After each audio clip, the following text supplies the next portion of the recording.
हम सब जिनको सुनना चाहते हैं, मैं आप सबको उनसे अवगत कराता हूं। हमारे नेता आदरणीय कमलनाथ जी से आग्रह है कि वो हम सबको आशीर्वचन दे। आदरणीय कमलनाथ जी।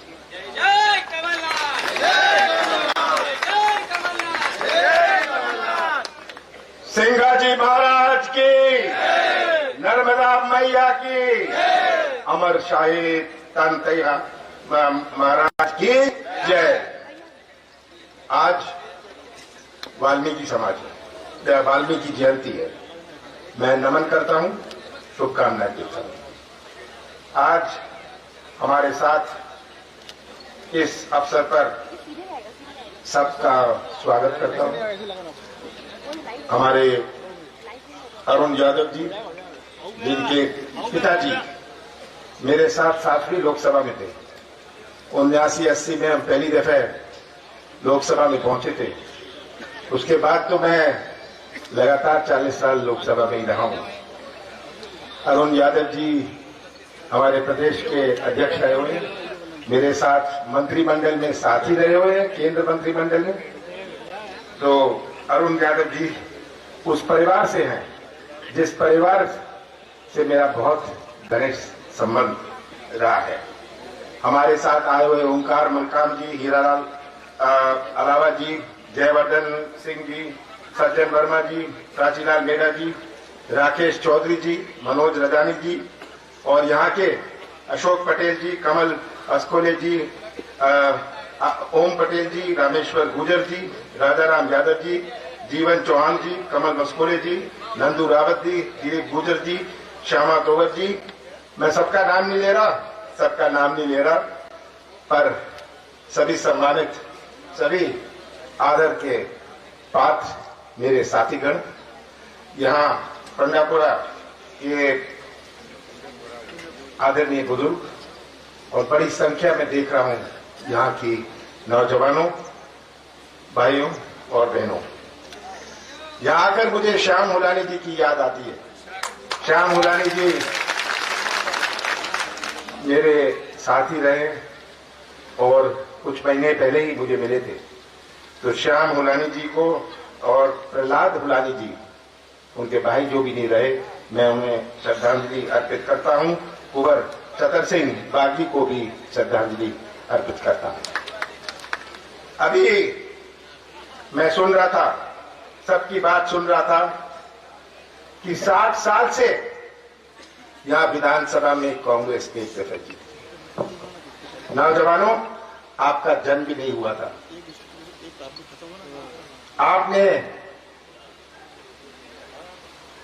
वो देखा नहीं। 60 साल में एक दफे ये एक ही क्षेत्र है पूरे मध्य प्रदेश में,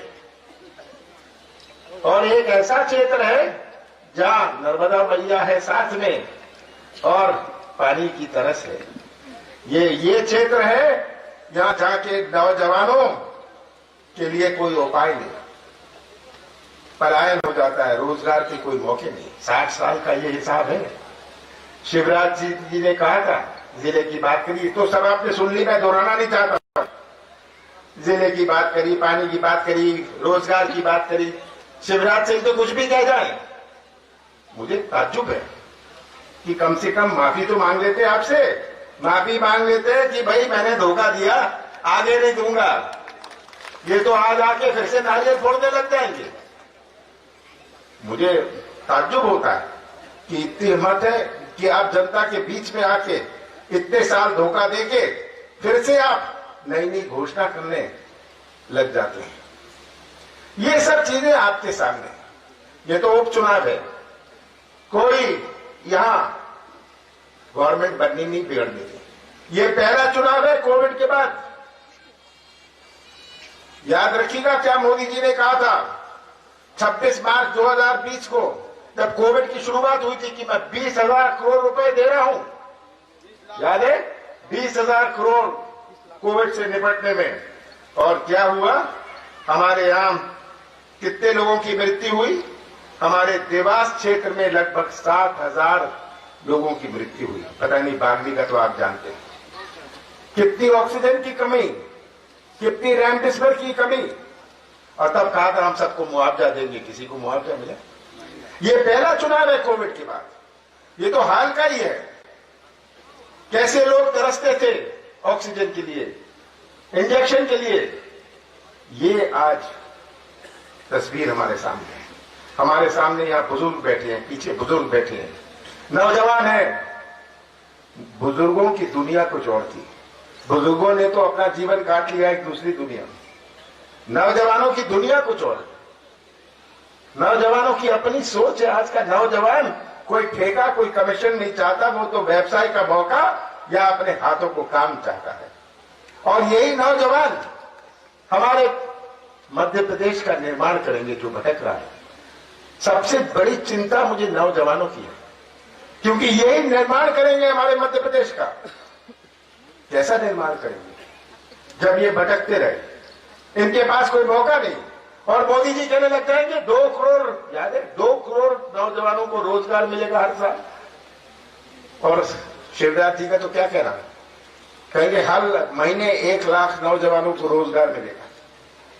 ये आज जो पंजीयन हुआ है बेरोजगारों का वो लगभग 40 लाख है। ये तस्वीर आप सबके सामने है। मैं तो आपसे कोई लंबी बात नहीं करना चाहता। 15 महीने हमारी सरकार है। 20 दिसंबर को मैंने शपथ ली। 2.5 महीने गए आचार संहिता लोकसभा चुनाव में। 11.5 महीने में मैंने शुरुआत करी, क्योंकि सबसे बड़ी समस्या हमारी थी हमारे कृषि क्षेत्र की। हमारे मध्य प्रदेश में 70% अर्थव्यवस्था कृषि क्षेत्र पर आधारित है। ये बाजार चलता है यहां का जब किसानों के जेब में पैसा हो, उनके बच्चों के, किसानों के बच्चों अच्छी पढ़ाई कर सकते हैं, अच्छे कपड़े पहन सकते हैं, जब उनके किसानों, उनके परिवार में कुछ पैसा हो, क्रय शक्ति हो, खरीदने की ताकत हो। ये सबसे बड़ी चुनौती थी। हमने शुरुआत करी कि कृषि क्षेत्र में एक नई क्रांति लाए। क्रांति कैसे आएगी? अगर आपके यहां पानी आएगा। ये बात सही है आपने कही कि अगर पानी नहीं देते तो वोट मत मांगो। तो ये हमसे तो मत कहो, ये तो आप उनसे कहो जो 60 साल आपके साथ लगे रहे। मैंने तो ये योजना बनाई थी, बैठ के हमने ये योजना अप्रूव करी थी, बागली और हट पटलिया की। कितने गांव जुड़े थे, क्योंकि मुझे चिंता थी कृषि क्षेत्र में कैसे क्रांति लाएं। केवल कर्जा माफ होने से तो नहीं होगा। हमारा देवास जिले में 1,15,000 किसानों का कर्जा माफ हुआ। ये किसान गवाह है। ये तो पहली किस्त में हमने किया। पहली किस्त में हमने किया, केवल डिफॉल्टर का नहीं, चालू खाते वालों किसानों का भी किस्त किया, क्योंकि हमें किसानों की आर्थिक मजबूती बनानी थी। ये पहला कदम था। बीज की बात हुई, खाद की बात हुई, और मक्का, याद रखिएगा कांग्रेस की सरकार थी, आपने मक्का कितने में बेचा था? 2100 में बेचा था, और मैंने बोनस दिया था। सही बात है, बोनस दिया था मक्का के किसानों को। आज की हालत है 800। ये हालत है। और शिवराज सिंह कहेंगे मैं तो किसान का बेटा हूं, 1100-1200 में मक्का खरीदता हूं। ये शिवराज सिंह जी किसान का बेटा है। कहीं और जाएंगे जहां महिला का अत्याचार हुआ है, कहेंगे मैं तो मामा हूं। सही बात है, कहीं मामा बन जाएंगे, कहीं किसान का बेटा बन जाएंगे। कितने कलाकारी कर सकते हैं। तो हमने शुरुआत करी थी किसानों की। कृषि क्षेत्र में एक नई क्रांति आई। हमारा पहले किस्त में हमने दिया, दूसरा किस्त हमने चालू किया था, पर हमारी सरकार ने कही नौजवानों के लिए कोई मंदिर या मस्जिद में जाने से रोजगार के मौके नहीं बनेंगे, कोई व्यवसाय के मौके मंदिर और मस्जिद में जाने से नहीं बनेंगे। ये तो तभी बनेंगे जब यहां निवेश आए। निवेश आए मध्य प्रदेश में, और निवेश आता विश्वास के साथ। हम 5 प्रदेशों से घिरे हुए हैं, क्यों नहीं कोई उद्योग आता? सब तो कहेंगे बिल्कुल सेंटर में लगाओ, बीच में लगाओ, ताकि हमें तमिलनाडु में अपना सामान बेचना हो। मध्य प्रदेश सबसे बढ़िया जगह है, बागली सबसे अच्छी जगह है, देवास सबसे अच्छी जगह है। पर यहां किसी को विश्वास नहीं। मैंने प्रयास किया कि नौजवानों का भविष्य तभी सुरक्षित हो सकता है जब ये बड़ी बड़ी योजनाएं हैं, इसका पैसा बिचौलिए और ठेकेदार ना ले जाए, हमारे नौजवानों को भी कोई व्यवसाय का मौका मिले, कोई ट्रक चला ले, कोई बस चला ले, कोई मोटरसाइकिल चला ले। ये मेरी सोच थी और मध्य प्रदेश की नई पहचान बनाया। क्या मध्य प्रदेश की पहचान माफिया से होगी, क्या मिलावट से होगी? शुद्ध का युद्ध मैंने शुरू किया, माफिया के खिलाफ मैंने मुहिम चालू किया, क्योंकि मध्य प्रदेश की एक नई पहचान, एक नई विश्वास होए, लोग यहां आए, बड़ी बड़ी योजना में कंट्रोल करें ताकि पैसा लीक ना करे। जो ये पैसा लीक कर जाता है, 100 करोड़ रुपए खर्च होता है, उसमें से 30-40 करोड़ रुपए तो लीक हो जाता है, बिचौलिया खा लेते हैं। और आप जानते हैं कौन खाते हैं, मैं नाम नहीं लेना चाहता। हमारे नौजवान का लाभ नहीं होता। और कितना अत्याचार, निमावत हत्याकांड, शिवराज जी इसके बारे में कुछ नहीं कहेंगे। तो आज ये तस्वीर आप सबके सामने, मैं क्या आपको समझाऊं? मैं नौजवानों को बेरोजगारी के बारे में क्या समझाऊंगा?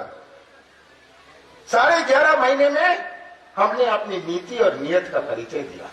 अगर बिजली की बात हुई, 100 रुपए 100 यूनिट, ये मैंने घोषणा नहीं करी थी, मैं घोषणा नहीं करता। कल तो शिवराज सिंह जी ने मीटिंग करी और कहा कि हम भी करेंगे, हम किसानों को मुफ्त बिजली देंगे 25। ये तो अब चुनाव है, इसलिए सब बोलेंगे हमने तो कहना चाहिए शिवराज जी आपके ये आश्वासन बहुत हो गए। मैं तो हिसाब देना चाहता हूं। शिवराज जी कहते हैं कमलनाथ हिसाब दे, मैं हिसाब दे सकता हूं। मैं हिसाब दे सकता हूं कितने गौशाला बने, मैं हिसाब दे सकता हूं कितने किसानों का कर्जा माफ हुआ, मैं हिसाब दे सकता हूं कितने नौजवानों को शुरुआत हुई थी रोजगार की, मैं हिसाब दे सकता हूं इन सब चीजों का। और शिवराज जी आप भी आ जाइए, जरा हिसाब दे दीजिए। ये जेब में नारियल लेके आपने बहुत चल लिया। अब तो 2 अक्टूबर को जब गिनती होगी, शिवराज जी कुर्सी बचा लीजिएगा, अपनी कुर्सी बचा लीजिएगा। इनसे आज के दिन कुछ भी बुलवा लो कि ये आपको बचा नहीं रहे, अपनी कुर्सी बचा रहे हैं। ये आज हमारे सामने बात है। तो आपको ज्यादा नहीं समझाना चाहता कि आप लोग तो भुगते हुए 60 साल आपने भुगता। मुझे तो ताज्जुब होता है कि नर्मदा मैया पीछे और पानी के लिए ये तरस रहे हैं। क्या मैडम? ये ताज्जुब होता है मुझे कि ऐसे उपेक्षित क्षेत्र, मैं उस उपेक्षित क्षेत्र में आया हूं जहां ना तो रोजगार है, ना तो उद्योग है, ना तो पानी है। बिजली की भयंकर समस्या है। बिजली बिल कितने आ रहे थे, अब कहेंगे नहीं आएंगे, आगे से नहीं आएंगे। ये आज की बात नहीं करते, बीते हुए समय की बात नहीं करते, कल की बात करते हैं, क्योंकि ये सोचते हैं कि बागली के लोग जो हैं 60 साल को तो इनको मूर्ख बना लिया, चलो 2-4 साल और मूर्ख बना लें। और मुझे पूरा विश्वास है कि इस दफे आप ये तस्वीर आपके सामने रखेंगे। 30 तारीख को जो आप बटन दबाएंगे, आप ये बटन राजनारायण सिंह जी का या कांग्रेस का केवल नहीं होगा, ये बटन आपके क्षेत्र की भविष्य का होगा। और ये याद रखिएगा नौजवानों, आपके ऊपर जिम्मेदारी है, भविष्य आपका है कि जो बटन दबाएंगे आप अपने भविष्य का बटन दबाएंगे। और मैं तो इतना ही कहता हूं कि तस्वीर अपने सामने रख लीजिए। कमलनाथ को वोट मत देना, कांग्रेस को वोट मत देना, और सच्चाई तस्वीर देख के सच्चाई देख लीजिएगा, सच्चाई देख लीजिएगा, सच्चाई का बटन दबाइएगा। और मुझे पूरा विश्वास है इस दफे आप एक संदेश देंगे, भारतीय जनता पार्टी और शिवराज सिंह जी को संदेश देंगे। हम भोले वाले हैं, बेरोजगार हैं, गरीब हैं, पर हम मूर्ख नहीं हैं। और फिर से हमारे बागली क्षेत्र का झंडा मध्य प्रदेश की विधानसभा में कांग्रेस का लहराएगा। मुझे इसका पूरा विश्वास है। आप सबका बहुत बहुत धन्यवाद। वो शिवराज सिंह जी ने पता नहीं कितनी कितनी घोषणाएं कर ली भाई, अगर मैं गिनाना 22,000 घोषणाएं करी है शिवराज सिंह जी ने 15 साल में, 22,000 घोषणाएं, और तब भी शर्म नहीं आती है।